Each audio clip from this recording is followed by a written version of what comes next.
سر بچوں کے حوالے سے یہ کویشچن ہے کہ اگر بچوں کو گائیڈ کیا جائے کہ جو ہماری جو تعلیم ہے، یہ جو فزکس ہے اور کیمسٹری اور بایو اور دوسرے کئی مضامین جس میں قوانین قدرت ہیں، فزیکل فینومینا آف نیچر، اور ان کو ان مضامین کو اس نیت سے پڑھا جائے کہ یہ اللہ کے قوانین کا مطالعہ ہے اور اس سے اللہ کی معرفت حاصل ہونی ہے، تو کیا یہ سبجیکٹ پڑھنا اس صورت میں کار ثواب ہوگا؟ کیوں نہیں ثواب ہوگا سرکار؟ قرآن کی 1000 سے آیات جو ہیں وہ فزیکل فینومینا آف نیچر پہ ہیں یقیناً. یعنی افلا ینظرون الی الابل کیف خلقت، کیا تم نے نہیں دیکھا کہ ہم نے یہ اونٹ کو کیسا بنایا؟ اب میرا بیٹا ماشاءاللہ 7-8 سال کا ہوگا، جو بڑے والا احمد ہے، تو مجھے کہتا ہے بابا آپ کو پتا ہے اونٹ کس طرح کا جانور ہے؟ اونٹ جیسا کوئی جانور نہیں ہے. میں نے کہا اچھا. اس کے دیکھیں پاؤں ایسے اللہ نے بنائے ہیں کہ یہ ریگستان پہ چلتا ہے اور پانی بھی سٹور کر لیتا ہے، یہ 1 مہینے تک بغیر پانی پیے بھی زندہ رہتا ہے. تو وہ یعنی پہلے وہ اپنے چھوٹے بھائی کو سمجھا رہا تھا، سعد کو، اور میں اس کی گفتگو سن رہا تھا، اور پھر اس نے مجھے سمجھایا کہ جی اونٹ جو ہے وہ، میں بھی پھر سنتا رہا کہ ہاں جی اونٹ میں واقعی ایسی کوالٹی ہے. قرآن نے بھی یہ کہا ہے افلا ینظرون الی الابل کیف خلقت. اور عرب کے لوگوں کے لیے اونٹ کی مثال بہت بڑی تھی. واقعی اونٹ بہت غیر معمولی جانور ہے، یعنی پانی سٹور کر لیتا ہے اپنے اندر، ورنہ ریگستان میں اتنا لمبا سفر کرنا، جب آپ کو پانی بھی کئی دنوں کے بعد آئے، باقی جانور تو راستے میں مر جائیں، خود بھی مرے اور تانوں بھی مار دیں، تو اونٹ آپ کو لے کے چلتا ہے. سیدنا خالد بن ولید جب یرموک کے لیے جا رہے تھے تو لمبے والا راستہ 15 دن کا تھا، چھوٹے والا 5 دن کا تھا، لیکن اس میں پانی کوئی نہیں تھا. تو پھر بندے نے مشورہ کیا جی آپ اونٹ رکھیں، اور اونٹ زیادہ سے رکھیں، اونٹ جو ہے وہ پانی ظاہر ہے سٹور کر لیتے ہیں، ہم اونٹوں کو ذبح کریں گے اور اونٹوں کے اندر سے جو پانی نکلے گا وہ اونٹوں کو پلائیں گے، اور جو اونٹوں کی پشت پہ لادا ہوا ہوگا وہ ہم استعمال کریں گے. عمر سیریز کے اندر وہ بھی فلمایا گیا، اور اس طریقے سے وہ جناب وہاں پہ پہنچ گئے. ورنہ تو مطلب مسلمانوں کے لیے وہ تو جو کیسر روم ہے وہ پریشان ہو گیا کہ یہ کہاں سے آ گئے. تو وہ اس طرح کے مطلب تو بالکل فزکس کی ہے. باقی تعلیمات جو ہیں وہ ضرور قرآن چونکہ اس سے ڈیل کرتا ہے نا فزیکل فینومینا آف نیچر کو، اسی کو کہا گیا فَبِأَيِّ آلَاءِ رَبِّكُمَا تُكَذِّبَانِ، التذکیر بِآلاء اللہ، تم اپنے رب کی ان قدرت کی بڑی بڑی نشانیاں کو کیسے جھٹلاؤ گے. یہ نعمتوں والا ترجمہ تو مطلب صحیح مودودی صاحب نے صحیح ترجمہ کیا ہے، کیونکہ وہ دوزخ کی آیات کے بعد بھی فَبِأَيِّ آلَاء آتا ہے. تم اپنی رب کی قدرت کی ان بڑی بڑی کون سی بڑی بڑی جو نشانیاں جو ہیں ان میں، ان کو کیسے جھٹلا سکتے ہو اے جنوں انس کے گروہ، کس کس نشانی کو جھٹلاؤ گے. سر اسی طرح کچھ باتیں ہمارے جسم سے متعلقہ ہیں جو کہ اندر کا تو اندر تو ظاہر ہمیں نظر نہیں آ رہا، لیکن کچھ چیزیں جو بہت کامن ہیں ان کے حوالے سے بھی بچوں کو اگر اس گائیڈ کیا جائے کہ یہ چیزیں اگر ہمارے اتنی معمولی چیزیں اگر اللہ تعالیٰ گائیڈ کرنا چاہیے، لیکن اس میں یہ دیکھیں کہ جو ایز فار ایز یعنی جو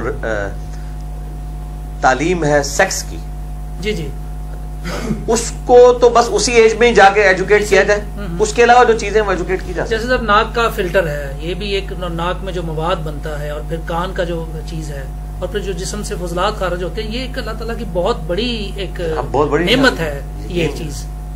تو اس حوالے سے اگر بات کی جائے تو بچوں کو کانسیپٹ جو ہے وہ اللہ تعالیٰ کی یہی تذکیر بآلاء اللہ نا، اسی کے ذریعے ہے. اللہ نے قرآن میں انہی چیز کو نشانی بنایا. اللہ تعالیٰ کہتا ہے اپنی جان میں غور کرو، سورہ الذاریات کے اندر زمین و اسمان میں غور کرو. اور میں نے اس پہ لیکچر بھی دیا ہے ہو از اللہ، اللہ کون ہے، مسئلہ نمبر 60.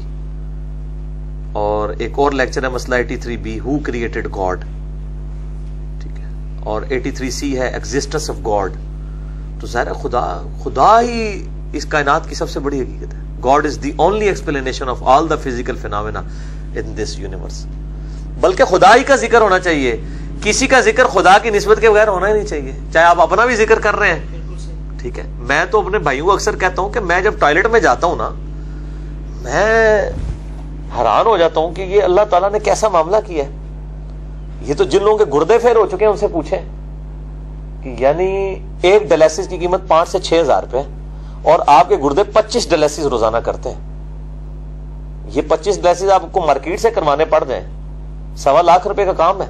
اور جو تکلیف ہے وہ اللہ 4 گھنٹے کے لیے جا کے مشین کے اوپر چڑھنا اور پیسے اللہ سے دینا، اور آپ بے فکری کے ساتھ یہ کام کر رہے ہیں. اس طرح دل روزانہ جو ہے وہ 1 لاکھ دفعہ دھڑکتا ہے، آنکھیں 12,000 دفعہ جھپکتی ہیں، پھیپڑے 23,000 دفعہ سانس اندر کرتے ہیں، 1 دفعہ باہر کرتے ہیں. یہ ساری کیلکولیشن آپ کریں تو بندہ پریشان ہو جاتا ہے. تو ہر چیز کے پیچھے خدا ہے. تو اسی لیے وہ ظاہر بھی ہے اور باطن بھی ہے. ظاہر اتنا ہے کہ خدا سے زیادہ ظاہر کوئی چیز نہیں ہے, اور باطن اتنا ہے کہ اس سے زیادہ کوئی پوشیدہ چیز نہیں ہے. اپنی قدرتوں سے تو ظاہر ہے نا جی. درخت کو دیکھیں تو آپ خدا ظاہر ہے. کسی دنیا کی کسی چیز کو بھی دیکھیں. میں تو اب جب جانوروں کو دیکھیں, نیشنل جغرافی پہ آپ جانوروں کو دیکھیں تو مجھے تو لگ رہا تھا گویا میں خدا کو دیکھ رہا ہوں, اس کی قدرتوں کے ذریعے پہچان رہا ہوں. ٹھیک ہے, یہ قدرتی ہیں کس طریقے سے, یعنی کمپیٹیبلٹی کر دی ہوئی ہے کس طریقے سے, یعنی فوڈ سائیکل, ایک فوڈ سرکل بنایا ہوا ہے. یعنی شیروں کے لیے علیحدہ خوراک ہے, زیبروں کی, بھینسوں کی, ان کے لیے گھاس اگا دی ہوئی ہے. پھر اس طریقے سے پوری چین بنتی ہے. یہ انسان تو حساب کتاب رکھ ہی نہیں سکتا. تو یہ ساری چیزیں خدا کی شناخت کے لیے. انسان کے پاس اللہ تعالی کی دی ہوئی نعمتوں میں سے سب سے بڑی نعمت, سب سے بڑی نعمت, سب سے بڑی نعمت انسان کی عقل ہے, انٹلیکٹ. اور میں نے پہلے بھی کئی دفعہ بتایا کہ اب جدید میڈیکل سائنس اس بات کی تصدیق کر چکی ہے کہ دماغ بھی سوچتا ہے اور دل بھی سوچتا ہے, لہذا دونوں چیزوں کو آپ ملا کر عقل کہہ لیں. حتیٰ کہ سب سے بڑا حق یعنی اللہ اور اس کے رسولوں پر ایمان لانا عز وجل وعلیہم الصلاۃ والسلام, یہ بھی اسی عقل کی بدولت ممکن ہے.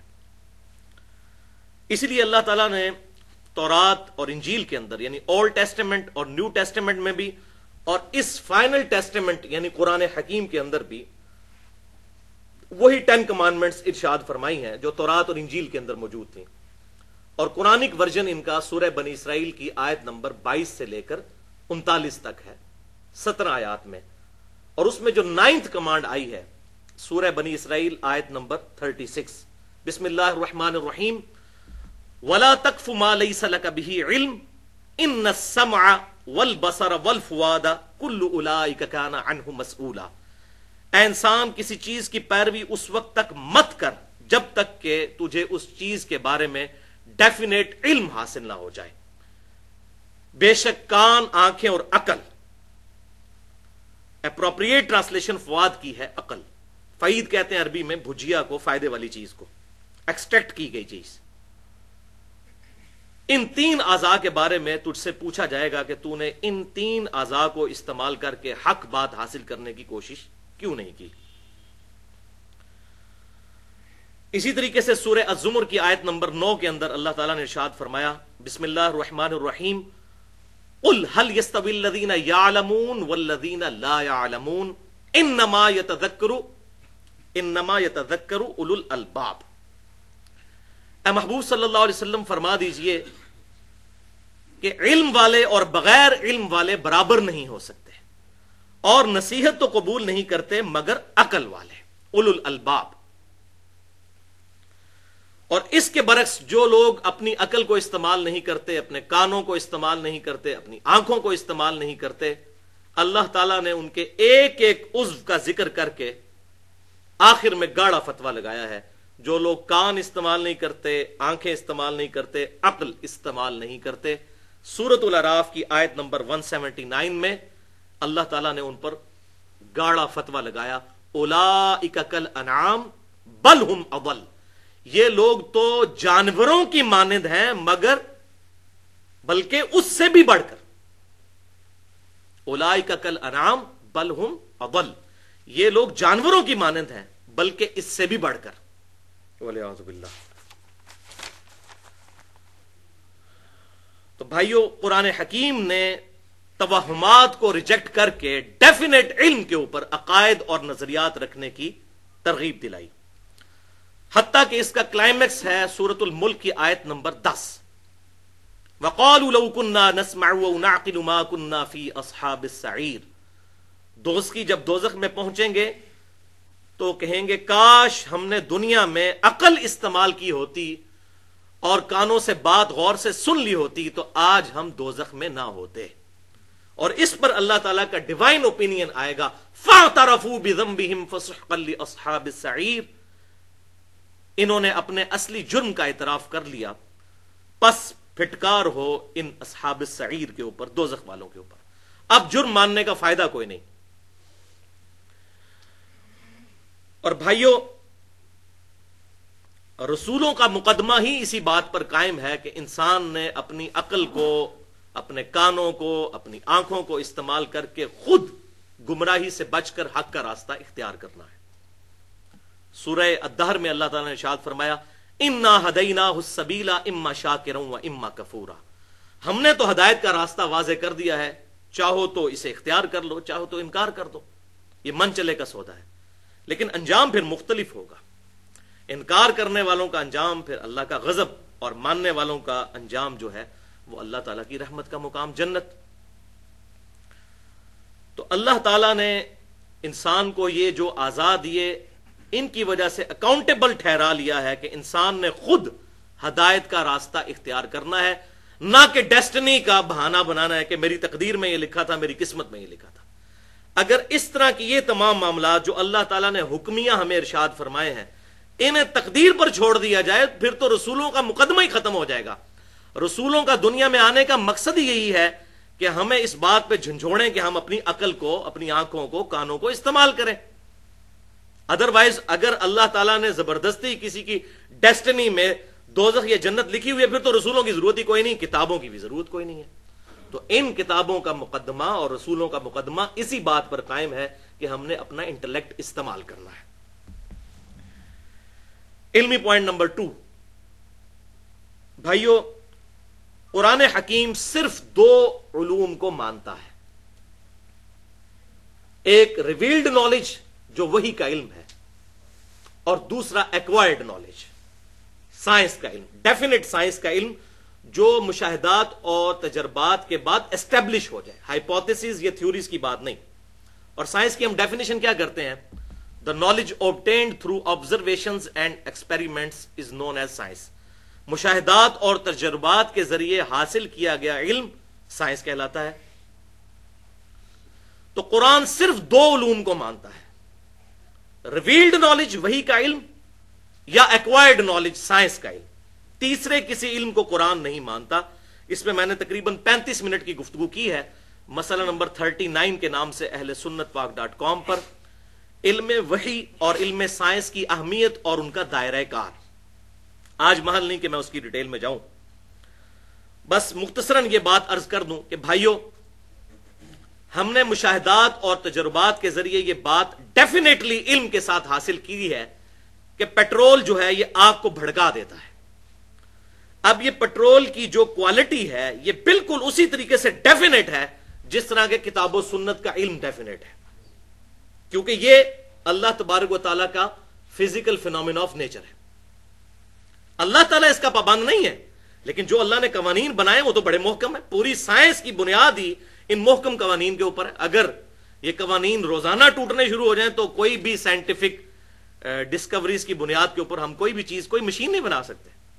اگر فرکشن ختم ہو جائے تو ہماری گاڑیاں جو ہے روڈ پہ نہیں چل سکتی. تو یہ ڈیفینیٹ محکم لا ہے. آگ ایک ہی دفعہ ٹھنڈی ہوئی ہے ابراہیم علیہ السلام کے لیے، روزانہ تو نہیں ٹھنڈی ہوتی. اور سمندر بھی ایک دفعہ ہی پھٹا ہے موسیٰ علیہ السلام کے لیے، روزانہ تو پھٹتا ہی نہیں ہے، ورنہ تو یہ سارے کے سارے معاملات چل نہیں سکتے. تو یہ اللہ تعالیٰ کے بڑے مضبوط اور محکم قوانین ہیں، اور اتنے محکم قوانین ہیں کہ اللہ تبارک و تعالیٰ کے پیغمبر سیدنا ابراہیم علیہ السلام نے اس کافر بادشاہ کے دربار میں اللہ تعالیٰ کی وحدانیت کی جو دلیل پیش کی تھی سورۃ البقرہ کی آیت نمبر 258 میں، وہ ایک فزیکل فینومینا آف نیچر تھا کہ میرا رب وہ ہے جو مشرق سے سورج کو نکالتا ہے. اگر تو رب ہونے کا دعویٰ کرتا ہے تو مغرب سے نکال کے بتا. یہ ڈیفینیٹ لا ہے، فزیکل فینومینا آف نیچر. اللہ تعالیٰ اس کا پابند نہیں، لیکن اس نے قانون تو بنایا، تو اس پر وہ کافر خاموش ہو گیا. میرا رب وہ ہے جو مشرق سے سورج نکالتا ہے. یہ ود رسپیکٹ ٹو زمین ہے. بعض کفار اس کے اوپر بھی اعتراض کرتے ہیں جی سورج تو نکلتا ہی کوئی نہیں ہے. تو ود رسپیکٹ ٹو زمین. تو بھائیوں، یہی کفار جب اپنی اخبار کے اوپر روزانہ ٹائمنگ دیتے ہیں تو کیا دیتے ہیں؟ سن رائز اور سن سیٹ. تو اس وقت اگر ہم ان کا مذاق اڑانا شروع کرتے ہیں کہ بھائی سن تو رائز کرتا ہی نہیں، نہ سیٹ ہوتا ہے، تو کہیں گے نہیں نہیں یہ تو زمین کے ریفرنس ہے. تو بھائی یہ بھی زمین کے ریفرنس سے بات ہو رہی ہے، ریلیٹو ٹو زمین، ورنہ سورج تو غروب ہوتا ہی نہیں ہے. وہ تو زمین کی جو گردش ہے اس کی وجہ سے سارے معاملات چلتے ہیں. وہ مسئلہ نمبر 60 جو ہے ہو از اللہ، انہیں میں نے ڈیٹیل سے بتایا اس لیکچر کے اندر. بہرحال جو ایسی بات ہو جس پہ دونوں علوم متفق ہو جائیں، ریویلڈ نالج بھی اور ایکوائرڈ نالج بھی، تو وہ نور علی نور ہے. اس کے برعکس جو شے ریویلڈ نالج سے بھی ثابت نہ ہو اور ایکوائرڈ نالج سے بھی ثابت نہ ہو تو قرآن اس کو حق نہیں مانتا، اسلام اس کو حق نہیں مانتا. مثال کے طور پر ہمارے پڑوسی ملک کے اندر تقریباً 90 کروڑ ہندوؤں کا یہ عقیدہ ہے کہ زلزلہ اس لیے آتا ہے کہ ایک گائے ہے، اس نے ایک سینگ کے اوپر زمین کو اٹھا رکھا ہے، جب وہ تھک جاتی ہے تو دوسرے سینگ پہ اٹھاتی ہے، تو بس اسی کے ہلنے کی وجہ سے زلزلہ آتا ہے. اب اس کی دلیل نہ تو ریویلڈ نالج میں موجود ہے اور نہ ایکوائرڈ نالج میں. ہاں، ہمیں ایکوائرڈ نالج میں جیولوجی کی فیلڈ کے لوگ، جیولوجسٹ بتاتے ہیں کہ ٹیکٹونک پلیٹس کے ڈسٹربنس کی وجہ سے زلزلے آتے ہیں. اچھا، اب ان پلیٹس کو ڈسٹرب کون کرتا ہے؟ اس کا جواب پھر سائنس نہیں دے گی، اس کا جواب ریویلڈ نالج سے ہوگا. یہ ساری کی ساری چیزیں ایک supreme being, super natural agency یا سپریم اتھارٹی نے کنٹرول کی ہوئی ہے ٹائنیز ڈیٹیل تک. وہ تو بس فزیکل فینومینا آف نیچر کو صرف ڈسکور کرتے ہیں کہ ایسا ہوتا ہے اس وجہ سے. اچھا جی، مد و جزر آتا ہے سمندر میں کشش ثقل کی وجہ سے، گریویٹیشنل فورس آف مون کی وجہ سے سمندر میں موجیں اڑتی ہیں. اچھا، تو یہ فورس کہاں سے آئی، کیوں موجود ہے مادے کے اندر؟ اس کے اوپر پھر سائنس خاموش ہے. وہ کہتے ہیں یہ فزیکل فینومینا آف نیچر ہے، بس دیٹس آل، اس سے آگے نہیں. اسی طریقے سے یہ عقیدہ رکھنا کہ کالی بلی رستہ کاٹ جائے گی تو یہ نحوست کی نشانی ہے، تو اس کو نہ ریویلڈ نالج سپورٹ کرتا ہے نہ ایکوائرڈ نالج سپورٹ کرتا ہے. یہ ایکسیپٹیبل بات نہیں ہوگی. اسی طریقے سے گھر کی منڈیر پر کوے کا بولنا مہمانوں کی آنے کی پیشن گوئی ہے، اس کو نہ ریویلڈ نالج سپورٹ کرتا ہے نہ ہی ایکوائرڈ نالج. تو حقیقت بات یہ ہے کہ بھائیوں، پھر اس طرح کی چیزیں جب کسی ریلیجن میں داخل ہو جائیں دین کے نام کے اوپر، تو پھر یہ چیزیں لوگوں کو دین سے ہی متنفر کروائیں گی. وہ کہیں گے یہ کیا اللاجیکل باتیں کرتے ہیں.